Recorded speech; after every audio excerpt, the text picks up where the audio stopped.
अस्सलाम वालेकुम बच्चों। आज चारुम जमात में आज हम एक नया सबक पढ़ने जा रहे हैं। हमारे सबक का नाम है सबक नंबर 11, परिंदों की दुनिया। ये बहुत ही अच्छा सबक है। चलो हम अपने सबक की शुरुआत करते हैं। चारुम जमात में सबक नंबर 11, परिंदों की दुनिया। जैसे अल्लाह ताला ने खूबसूरत दुनिया बनाया है, यहाँ पे हर जानदार रहते हैं, इंसान, हैवानात, नबातात और तरह तरह के दरख्त और जानवर है, परिंदे हैं। और इंसान को अल्लाह ताला ने अशरफुल मखलूक़ात का दर्जा दिया है। लेकिन इस दुनिया में परिंदे भी रहते हैं और परिंदों की अलग दुनिया होती है। जैसे जानवरों की अलग दुनिया होती है और अब नबातात की अलग दुनिया होती है, इंसानों की अलग दुनिया होती है। वैसे ही इस तरह परिंदों की भी अलग दुनिया है। तो चलो हम अपने सबक की शुरुआत करते हैं। हमारे मुल्क में छोटे बड़े रंग बिरंगे परिंदे पाए जाते हैं। अभी जो हमारा मुल्क है बच्चों, हम कहाँ रहते हैं? हम तो भले अपने अपने शहर में, इलाके में ज़रूर रहते होंगे, अपने अपने कस्बों में, अपने अपने ज़िलों में ज़रूर रहते होंगे, अपने घर में रहते होंगे। लेकिन हमारा जो घर है, जो हमारा जो बिल्डिंग है और जो हमारा घर है, हमारा जो मकान है, वो किसी जगह पे होगा। जैसे हम हिंदुस्तान मुल्क में रहते हैं, तो हिंदुस्तान मुल्क बहुत एक अच्छा, एक खूबसूरत मुल्क है। वहाँ पे तरह तरह के बहुत ही अच्छा और बहुत खूबसूरत मुल्क है। तो वहाँ पे तरह तरह के जानवर पाए जाते हैं, परिंदे पाए जाते हैं, तरह तरह के पालतू जानवर, जंगली जानवर और दरख्त, तरह तरह के अच्छे दरख्त भी पाए जाते हैं। हमारे मुल्क में छोटे बड़े रंग बिरंगे परिंदे पाए जाते हैं। मतलब हमारे मुल्क, जो मुल्क है हिंदुस्तान में, तरह तरह के रंग बिरंगे पाए जाते हैं। जैसे आपने चील देखा होगा, कौवा देखा होगा, कबूतर देखा होगा, मोर देखा होगा, तोता देखा होगा। मतलब हर तरह तरह के रंग बिरंगे परिंदे आपने देखे होंगे जो फ़ज़ा में उड़ते हैं। किसी की आवाज़ सुरीली है, किसी की भूंडी है। जैसे हर परिंदे की अपनी अपनी आवाज़ होती है। हमें दो जो तोता हम घर में जो पालते हैं उससे, तो देखो तोता हमसे कुछ दिनों बाद हमसे इतना सीख लेता है कि वो बातें करने लगता है। अब कौवे की आवाज़ तो आपने सुनी होगी, इसकी आवाज़ कितनी सुरीली है, कितनी मधुर, कितनी कितनी मिठास वाली लगती है। और कुछ परिंदे की आवाज़ भूंडी लगती है। जैसे कौवे की आवाज़ हमें पसंद नहीं होती है, वो कैसे काएँ काएँ करता है। कुछ परिंदे आसमान में बहुत ऊंचाई तक उड़ सकते हैं, जैसे चील, कबूतर, उकाब वगैरह। जैसे कुछ ऐसे परिंदे हैं जो बहुत ही ऊंचाई उड़ते हैं। जैसे मैंने चील, कबूतर, उकाब बहुत तेज़ी से हवा में उड़ते हैं, ऊंचाई तक उड़ सकते हैं। लेकिन ऐसे भी कुछ परिंदे होते हैं जो तेज़ी से उड़ नहीं पाते। जैसे मुर्गी हो गया, मुर्गा हो गया, बत्तख हो गया, शतरमुर्ग हो गया। उनके पर इतने छोटे होते कि वो ज़्यादा ऊंचाई तक नहीं उड़ पाते हैं। कुछ परिंदे पानी में मज़े से तैरते हैं, जैसे बतख और मुर्गा भी। जैसे आपने कुछ परिंदे ऐसे भी देखा होगा, बतख जो पानी में तैरते हैं और नहाते हैं। मुर्गा भी देखा होगा। आओ अब हम तुम्हें भारत के खास परिंदों के बारे में बताएं। अभी जो आज हम भारत के खास परिंदे के बारे में पढ़ने जा रहे हैं। जैसे आपकी जो उस्ताद आपको क्या बता रही, हमारे हिंदुस्तान एक खूबसूरत मुल्क है। इसमें यहाँ पे तरह तरह के रंग बिरंगे परिंदे पाए जाते हैं। जैसे चील, कौवा, कबूतर, मैना, मोर, ऐसे बतख, मुर्गा, ऐसे चील, बहुत सारे तरह तरह के परिंदे पाए जाते हैं। लेकिन हमारा जो हिंदुस्तान का जो सबसे खूबसूरत परिंदा कौन सा है? मोर। हमारा कौमी परिंदा कहलाया जाता है। आप यहाँ पे मोर की तस्वीर देख सकते हो। मोर आपने देखा होगा जब आप गर्मियों की छुट्टी में अपने गांव जाते होंगे। तो देखो गांव में जब बरसात का मौसम आता है, तो देखो हमें नाचते हुए कौन दिखाई देता है? मोर। मोर अपने पर को फैला के नाचने लगता है। अब मोर बहुत ही खूबसूरत परिंदा है। मतलब ये हमारा कौमी परिंदा कहलाया जाता है। मोर हमारा कौमी परिंदा है। ये आमतौर पर 4 फीट लंबा होता है। इसकी गर्दन लंबी और रंग गहरा सब्ज और चमकदार नीला होता है। जैसे बच्चों आम गांव वो छुट्टियों में तो जाते होंगे, लेकिन अक्सर आपने गांव में तरह तरह के जानवर देखे होंगे। बकरी, गाय, भैंस, ये सब तो देखे होंगे। गधा देखे होंगे और तरह तरह के परिंदे भी देखे होंगे। लेकिन हमारा जब बरसात का मौसम की शुरुआत होती है हमारे गांव में, तो हमें नाचते हुए कौन सा परिंदा दिखाई देता है? मोर। मोर कैसे नाचता है? अपने पर फैला के नाचता है। अब बहुत ही खूबसूरत। इसकी गर्दन कितनी? 4 फीट लंबा। इसकी हाइट कहाँ तक होती है? इसका जो कद होता है 4 फीट लंबा होता है। उसकी गर्दन लंबी होती है। उसका रंग एक गहरा सब्ज और चमकदार नीला हमें नजर आता है। बरसात में जब बादल गिर आते हैं, तो मोर अपनी लंबी दुम को पंख की तरह फैलाकर खुशी से नाचता है। जब बरसात में जब बादल घिर आते हैं, तो मतलब ये जो मोर परिंदा है वो बरसात के मौसम का इंतज़ार करता है। वो मतलब बरसात के मौसम में इतना खुश हो जाता है। वो इस मौसम का इंतज़ार करता है। वो देखता है कि जब देखता है कि बादल घिर आए हैं, अब बारिश शुरू होने वाली लगी, तो वो अपने पंख को क्या करता है? फैला देता है, अच्छी तरह से फैला देता है और नाचना शुरू करता है। मोर के नाच का ये मंज़र बड़ा ही दिलकश होता है। मतलब जब मोर नाचता है तो वो मंज़र हमें बहुत दिल खुशगवार कर देता है। हमें बहुत मज़ा, ये मंज़र देखने के लिए हमें बहुत अच्छा लगता है कि जब मोर नाचता है तो हमें ये मंज़र हमें बहुत दिल खुश कर देता है। हमारे मंज़र ये सीन, ये नज़ारा देख के। मोर भारत के अलावा श्रीलंका, अफ्रीका में भी पाया जाता है। अभी जो मोर जो है परिंदा है वो कहाँ कहाँ पाया जाता है? श्रीलंका जो मुल्क है, अफ्रीका जो हमारे यहाँ मुल्क है, जैसे बाहर बाहर के मुल्क में भी पाया जाता है, लेकिन श्रीलंका अफ्रीका में पाया जाता है। ये सफ़ेद रंग का भी होता है, लेकिन कुछ लोगों का मानना है कि सफ़ेद रंग का भी मोर किसी ने देखा है, पाया जाता है। तोता मैना को लोग शौक से पालते हैं। अभी जो तोता देखा होगा, मैना होगा जो आपके घर में होगा, जिसको हम प्यार से तोते को क्या बोलते हैं, मिट्टू मिट्टू। हम इसे पिंजरे में रखते हैं और इसे बहुत प्यार करते हैं। इसके लिए तरह तरह के फल लाते हैं, पेरू लाते हैं, मिर्ची लाते हैं और हमसे खेलते हैं और वो हमसे बातें करने लगता है, मिट्टू मिट्टू मिट्टू। कुछ दिनों बाद हमसे बातचीत करने लगता है। अब मैना भी हमसे घर में शौक से पालते हैं। ये दोनों बोलना भी सीख लेते हैं। अभी तोता मैना है वो मतलब इंसानी ज़बान सीख लेते हैं, वो इंसानी बात करने लगते हैं। रटे हुए जुमले इतनी सफाई से बोलते हैं कि हैरत होती है। मतलब वो जो इंसान इनसे बात करते जाए, वो लड़का किसी से बात करता है या लड़की किसी से बात करती है, हर घर का कोई भी शख्स हो, चाहे जो भी इसके पाला हो, अम्मी अब्बू जो भी घर में इसे पालते हैं, वो इंसानी ज़बान को इतनी जल्दी सीख लेता है कि वो फ़ौरन मतलब उसके हम हैरत हो जाती कि इंसानी जो जुमले वो कैसे बोल पा रहा है। तोता ज़्यादातर हरे रंग का होता है। तोता ज़्यादातर हरे रंग का पाया जाता है। इसकी चोंच मुड़ी हुई और लाल होती है। इसकी चोंच कैसी होती है? मुड़ी और लाल होती है। आपने इसकी चोंच का कलर देखा? इसकी जो चोंच कैसी लाल कलर की होती है। मैना का रंग गहरा कथई और उसकी चोंच पीली होती है। अभी मैना आपने देखा होगा, वो कैसा कलर की होती है, किस रंग की होती है, किस रंग में पाई जाती है? काली गहरी कथई। कथई जैसे कत्था आपने देखा होगा, आपकी दादी जो नानी होंगे वो सुपारी और पान में कत्था तो ज़रूर लगाते होंगे, तो वो कथई कलर का पाया जाता है। उसकी चोंच पीली होती है। किसी किसी इलाके में काले रंग की मैना भी पाई जाती है। अभी जो किसी किसी इलाके में आपने देखा होगा, जो इलाका होता है वहाँ पे आपने देखा होगा जो काले रंग की मैना वो भी पाई जाती है। तोते के बारे में मशहूर है कि इसे चाहे कितनी मोहब्बत से रखो, एक बार वो पिंजरे से निकल जाए तो वापस नहीं आता। मतलब तोते के बारे में अक्सर लोगों का माना जाता है, कहना है कि तोते को कितने भी मोहब्बत से पाले, उसे कितने भी प्यार से हम घर में उसे रखें, लेकिन एक बार वो पिंजरे से निकलता है, उड़ता है, तो कभी वापस घर में लौट कर नहीं आता। इसलिए मुरवत शख्स को तोता चश्म कहते हैं।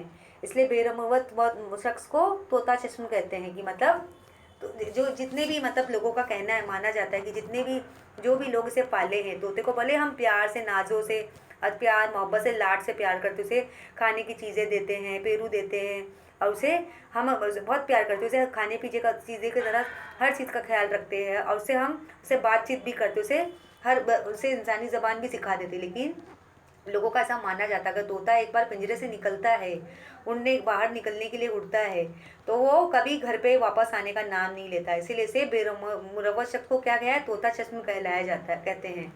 हमारी ज़बान का मुहायरा तोते की तरह आंखें फेर लेना भी इसी से बना है। जैसे हमारी ज़बान का कुछ लोगों का इसने मुहावरा बनाया है कि तोते की तरह आंखें फेर लेना, मतलब एक बार अगर पिंजरे से निकला तो दोबारा घर में वापस नहीं आना। मतलब कुछ लोगों ने ऐसे मुहावरा बनाया है कि तोते की तरह आंखें फेर लेना, मतलब एक बार जैसे हम घर में रह रहे हैं, अगर घर से बाहर निकले तो दोबारा वापस आने का नाम नहीं लेना।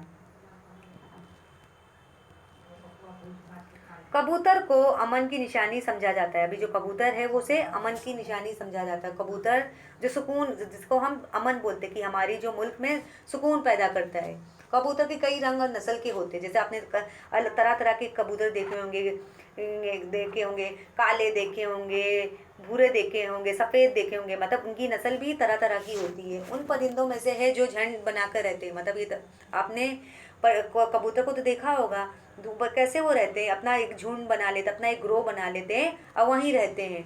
इसकी आवाज़ गुटरुगु जैसी सुनाई देती है। मतलब वो कैसे बोलता है, जैसे आपने देखा होगा, अपने छत पे कभी देखा होगा या कभी अपनी खिड़की में उन्हें उड़ते हुए खिड़की में देखा होगा। वो कैसे उड़ते हुए आते हैं और कैसे गुटरुगु करते हैं और अपना घोंसला बनाने की कोशिश करते हैं।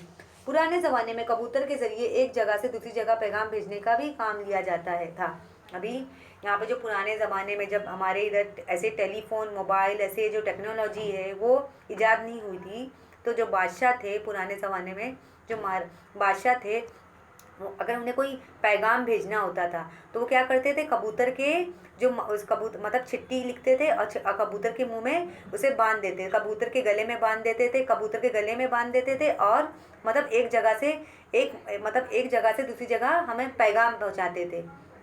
मुर्गे और मुर्गियाँ पालतू परिंदे हैं। अभी जो मुर्गे मुर्गियाँ हैं वो कैसे हैं, मुर्गे मुर्गियाँ कैसे पालतू परिंदे, जैसे अक्सर आपने देखा होगा बहुत से बच्चे जो रहते हैं जिद करके चूज़े लाते हैं, अब मुर्गा मुर्गी घर में पालते हैं। और अक्सर आपने गांव में देखा होगा, गांव के लोग अक्सर मुर्गा मुर्गी पालते हैं, क्योंकि हमें जो देसी अंडे हमें मुर्गी से मिलते हैं। मुर्गा सवा सवेरे बांग देकर हमें जगाता है। जैसे मुर्गा देखें, आपने देखा होगा जब गांव का जो नज़ारा, गांव के लोग जब मुर्गा पालते हैं तो देखो जब सुबह सुबह जब फजर का वक्त होता है, जब अजान होती है, जब सूरज उगता है, सूरज निकलता है, तो देखो मुर्गे को पता चल जाता है कि इस दिन का आगाज़ हो गया है, तो वो सुबह सुबह जगता है और सुबह सुबह जग जाता है और बांग लगाता है। मुर्गियों से हमें अंडे मिलते हैं, मुर्गियों से हमें क्या मिलते हैं, हमें अंडे मिलते हैं, जिसे हम खाते हैं, भुर्जी बना के, आमलेट बना के हम खाते हैं। बगला, सारस और हंस एक ही तरह के परिंदे। अभी बगला, सारस, हंस के किसी एक ही तरह के परिंदे। बगले की टांगे, चोंच और गर्दन लंबी होती है। अभी बगला, सारस, हंस कैसे, ये भी तरह तरह के परिंदे, लेकिन बगला जो होता है उसकी टांगे ज़रा चोंच और गर्दन लंबी होती है, और दुम छोटी। बगले नदी के किनारे रहते हैं, ये बड़े सीधे साधे नज़र आते हैं, लेकिन मौके मिलते ही मछलियों को हड़प कर जाते हैं। मतलब ये बगले कैसे होते हैं, सीधे साधे नज़र आते हैं, जैसे इनकी गर्दन लंबी चौड़ी होती है, इनके टांगे भी लंबी होती है। मतलब वो नदी के किनारे रहते हैं और वो अपने शिकार का इंतज़ार करते हैं कि अगर उन्हें कोई मछली नज़र आई तो उन्हें फ़ौरन खा लेंगे। ये बड़े सीधे साधे नज़र आते हैं, लेकिन मौका मिलते ही मछलियों को हड़प कर जाते हैं। सारस सफ़ेद होता है, इसके ऊपरी हिस्से पर कुछ लाल पर होते हैं। मतलब जो सारस एक परिंदा है, उसका ऊपरी हिस्सा कैसा लाल होता है। उड़ने से पहले सारस को हवाई जहाज की तरह ज़मीन पर दौड़ना पड़ता है। मतलब उड़ने से पहले जब वो फ़ज़ा में उड़ना चाहता है तो वो हवाई जहाज की तरह ज़मीन पर दौड़ता है। पहले हवाई जहाज कैसे ज़मीन पर दौड़ता है उड़ने से पहले, तो वो जो सारस रहता है वो भी उड़ने से पहले ज़मीन में दौड़ता है। हंस भी एक सफ़ेद खूबसूरत परिंदा है जो हमेशा अपनी हंसी के साथ तालाब में तैरता रहता है। हंस क्या है, एक खूबसूरत परिंदा है जिसका रंग सफ़ेद रंग का है। वो अपनी अपनी हंसी के साथ, मतलब जो उसकी बीवी है, जैसे मोर मोरनी होते हैं, कबूतर कबूतरी, मुर्गा मुर्गी, जो उसकी बीवी हंसी है वो उसके साथ तालाब में रहता है। जैसे अल्लाह ताला ने हर जानदार, हर नबातात हैवानात का जोड़ बनाया है, इंसान का भी जोड़ बनाया है, इस तरह अल्लाह ताला ने जानवर का भी जोड़ बनाया है। कौवा और कोयल दोनों काले होते हैं। अभी कौवा, जो कोयल आपने देखे होंगे, कौवा आपने देखा होगा, अक्सर आपने छत पे आते हुए देखा होगा, अपने घर की खिड़की में आते हुए देखा होगा। वो जब घर में आता है, घर की खिड़कियों के करीब आता है, तो वो खाना मांगता है। अब वो काँ है करके चिल्लाता है। अब कोयल की आवाज़ आपने तो सुनी होगी, उसकी आवाज़ बहुत ही सुरीली होती है। कौवा ज़रा बड़ा होता है, कोयल और छोटी होती है। कौवा कैसा होता है, बड़ा होता है, और कोयल जो होती है वो छोटी होती है। कौवा चालाकी के लिए और कोयल अपनी मीठी आवाज़ के लिए मशहूर है। मतलब कौवा जो ऐसा परिंदा है वो चालाक परिंदा कहलाया जाता है। जो कौवा है उसे चालाक परिंदा कहते हैं, लेकिन जो कोयल है वो किस काम से मशहूर है, वो अपनी मीठी आवाज़ मिठास आवाज़ से मशहूर है। जब आम के दरख्त पर बोर आते हैं तब कोयल को सुनाई देती है। जब आम के दरख्त पर बोर आते हैं, जैसे आपने देखा होगा, हम बोर तो भले मज़े से खाते, शौक से खाते, लेकिन जब आम के दरख्त पर बोर आना शुरू होते तो कोयल को सबसे पहले कोयल की कूकू सुनाई देती है। आम के दरख्त पर जब बोर आना शुरू होते हैं तो हमने कोयल का परिंदों को देखा होगा, वो कूकू कूकू करके गाना शुरू कर देती है। कुदरत ने परिंदों का जिस्म ऐसा बनाया है कि वो आसानी से उड़ सकते हैं। मतलब अल्लाह ताला ने मतलब परिंदों को इतना खूबसूरत बनाया है, उनकी जो जिस्म है इतना नाजुक बनाया है कि वो आसानी से फ़ज़ा में, हवाओं में उड़ सकते हैं। उनमें बाज़ परिंदे ऐसे हैं जो छोटे छोटे कीड़े मकोड़े खाकर हमारी फसलों की हिफाजत करते हैं। मतलब अल्लाह ताला ने उन्हें कैसा बनाया है कि बाज़ परिंदे ऐसे भी हैं, छोटे छोटे हैं, भले छोटे छोटे नज़र आते, लेकिन वो कीड़ों में खेत के और फसल के छोटे छोटे कीड़े मकोड़े खाकर अपना पेट भरते हैं और फसलों की हिफाजत करते हैं। कुछ परिंदे मुर्दार जानवर का गोश्त खाकर माहौल को गंदा करने से होने से बचाते हैं। और कुछ परिंदे ऐसे भी होते हैं जो मरे हुए जानवर, जो मतलब जो मिट्टी में होते हैं, मतलब मुर्दार जानवर होते हैं ना, जो मरे हुए जानवर रहते हैं, उनका गोश्त भी खाकर अपने हमारे माहौल को गंदा होने से बचाते हैं। उनमें गिद्ध एक अहम परिंदा है। अभी गिद्ध एक ऐसा परिंदा है, वो मुर्दार गोश्त खाता है, मतलब मुर्दार जानवर का गोश्त खाता है। उसकी उम्र बहुत लंबी है, मगर उस परिंदे की तादाद अब घटती जा रही है। मतलब जो है, गिद्ध एक परिंदा है, मतलब वो मुर्दार गोश्त खाता है, मतलब उसकी उम्र बहुत लंबी होती, लेकिन उसकी जो तादाद है हमारे मुल्क में कम होती जा रही है, घटती जा रही है। अभी आपने यहाँ पे देखा बगुला, बगुला की तस्वीर आप देख सकते हो, ये बगुला परिंदा है, और ये चील है, और ये कोयल है।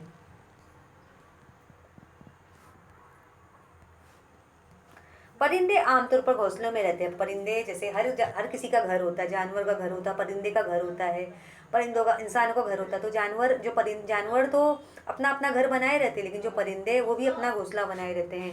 वो अपना घोंसला बनाने में बहुत मेहनत करते हैं, मतलब वो बहुत मेहनत मुशक्क़त से अपना घर तैयार करते हैं। बाज़ परिंदे तो इतना खूबसूरत घोंसला बनाते हैं कि देख कर ताजुब होता है कि इनमें सबसे ज़्यादा कारीगरी से बनाया हुआ घोंसला बैया का होता है।